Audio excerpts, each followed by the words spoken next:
একটা ছড়া যদি এত বড় হইতে হয় তার তার ভিতর তো আপনার মাটির ভিতরেও তো সেটার ক্যাপাবিলিটি থাকতে হবে, তাই না? সেম থ্রোতে আমি বলবো যে ফাতেমা ধান এবার আমি আরেকটা মজার ব্যাপার হইলো কি, আমি গতবারে যে ধান করেছি সেখান থেকে আলাদা করে আমি কিছু হুলবিহীন ফাতেমা ধান কালেক্ট করে এবারে আমি ফাতেমা ধানটা করেছি।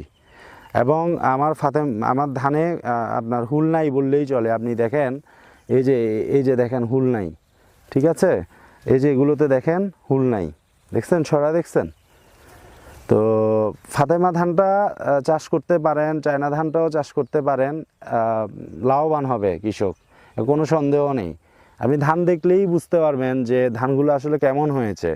এই যে আমার এখানে আজকে কিছু ধান কাটতে আসছে, ওরা সবাই জিজ্ঞেস করতেছে, ওরা উত্তরবঙ্গের মানুষ, যে এটা কী ধান আমাদেরকে কিছু বীজ দিবেন। সাকিব জাহানের ধান চাষ দেখে এলাকার অনেকে আগ্রহ প্রকাশ করেছেন তার এ সকল উচ্চ ফলনশীল চিকন চালের ধান চাষে। শুভ সকাল, আমি নুরুল ইসলাম, প্রধান শিক্ষক, জামিনীপাড়া বর্ডারঘাট উচ্চ বিদ্যালয়, মাটিরাঙ্গা, খাগড়াছড়ি।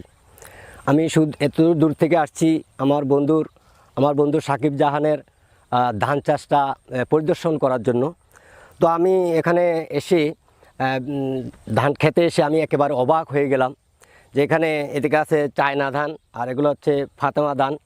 এই যে বিভিন্ন প্রজাতির ধান চাষ করেছে। তো আমাদের 3 পার্বত্য জেলা রাঙামাটি, খাগড়াছড়ি এবং বান্দরবন জেলায় কিন্তু আমাদের উপজাতি ভাইরা, বাঙালি ভাইরা বিভিন্ন চাষাবাদ করে থাকেন। কিন্তু আমি ওখানকার স্থানীয় বাসিন্দা হিসেবে যতটুকু দেখলাম, সনাতন পদ্ধতির চাষ করার কারণে সেরকম একটা লাভবান আমাদের কৃষক ভাইয়েরা হচ্ছেন না, এবং কি বিভিন্ন পোকামাকড়ে ধান নষ্ট হয়ে যাচ্ছে।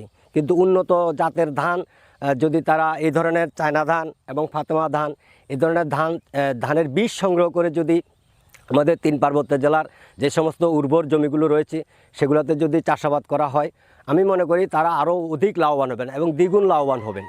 চিকন চালের ধান চাষে সাকিব জাহান অনেকটাই সফল, কারণ সময়ের সাথে তাল মিলিয়ে বিদেশি জাতের ধান চাষ করছেন তিনি। তার মাধ্যমে দেশে তৈরি হচ্ছে অনেক চাষি।